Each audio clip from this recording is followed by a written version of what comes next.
Assalamualaikum warahmatullahi wabarakatuh. Perkenalkan, saya Hani Maharani dari kelas 5 DPGMI Fakultas Ilmu Tarbiyah dan Keguruan UIN Syarif Hidayatullah Jakarta. Di sini saya akan menjelaskan mengenai 4 aspek keterampilan berbahasa.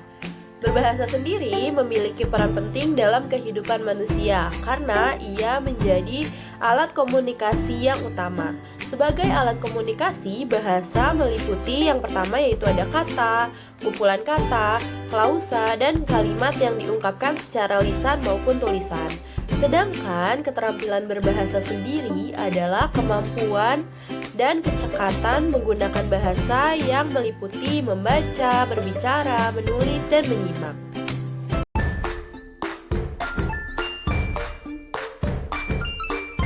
Yang pertama yaitu ada menyimak. Menyimak adalah suatu proses yang mencakup kegiatan mendengarkan, mengidentifikasi bunyi bahasa, menginterpretasi, menilai, dan mereaksi atas makna komunikasi yang telah disampaikan melalui ujaran atau bahasa lisan.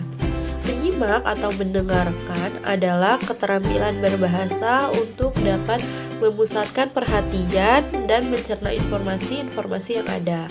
Terdapat 7 tahapan dalam menyimak. Yang pertama yaitu isolasi, yang kedua identifikasi, yang ketiga integrasi, yang keempat inspeksi, yang kelima interpretasi, yang keenam interpolasi, dan yang ketujuh introspeksi. Di menyimak dibagi menjadi 2, yaitu menyimak ekstensif dan menyimak intensif. Tujuan menyimak yaitu belajar, menikmati, menilai, memberi apresiasi, memberikan ide, dan menyelesaikan masalah. Proses penyimak dibagi menjadi 4 tahap, yakni mendengar, memahami, mengevaluasi, dan menanggapi.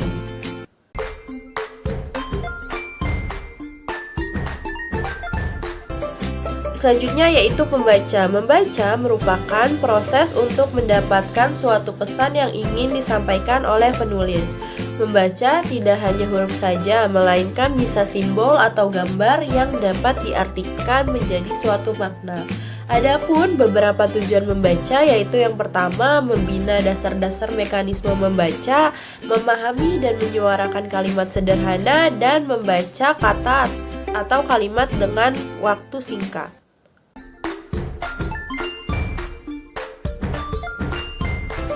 Selanjutnya yaitu menulis. Menurut Kamus Besar Bahasa Indonesia, kata menulis berarti membuat huruf menggunakan pena. Sedangkan menurut Taringan pada tahun 1991, menulis merupakan kegiatan mengartikulasikan secara tertulis berbagai macam gagasan, ide, dan pikiran atau argumen. Fungsi menulis sendiri adalah sebagai media untuk komunikasi secara tidak langsung. Dikatakan tidak langsung lantaran tulisan akan berhadapan dengan pihak lain yang membaca, namun hanya menghadapi tulisan.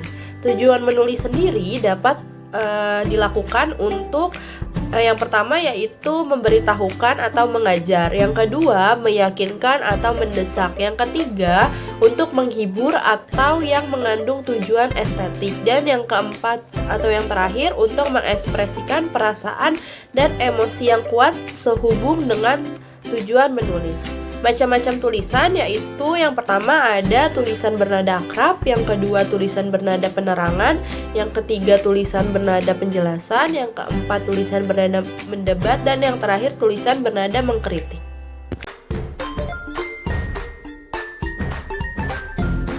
Terakhir yaitu berbicara. Berbicara merupakan penyampaian informasi yang disampaikan secara lisan melalui ucapan kata-kata atau kalimat. Tujuan berbicara diantaranya yaitu yang pertama mengekspresikan perasaan dan pikiran, yang kedua memberikan respon terhadap pembicaraan orang lain, yang ketiga menghibur orang lain, yang keempat menyampaikan informasi, dan yang terakhir membujuk atau mempengaruhi orang lain. Langkah-langkah dalam berbicara dibagi menjadi 3 langkah. Yang pertama yaitu memilih tema pembicaraan yang tepat dan menarik, yang kedua mengumpulkan bahan atau materi pembicaraan, yang ketiga menyusun kerangka pembicaraan. Berbicara sendiri dibagi menjadi 2, yaitu berbicara formal dan berbicara non formal.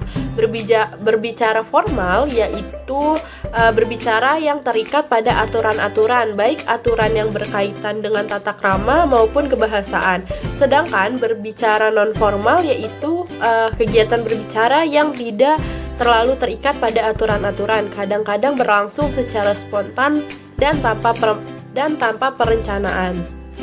Sekian yang dapat saya sampaikan mengenai 4 aspek keterampilan berbahasa. Kurang lebihnya mohon maaf. Wassalamualaikum warahmatullahi wabarakatuh.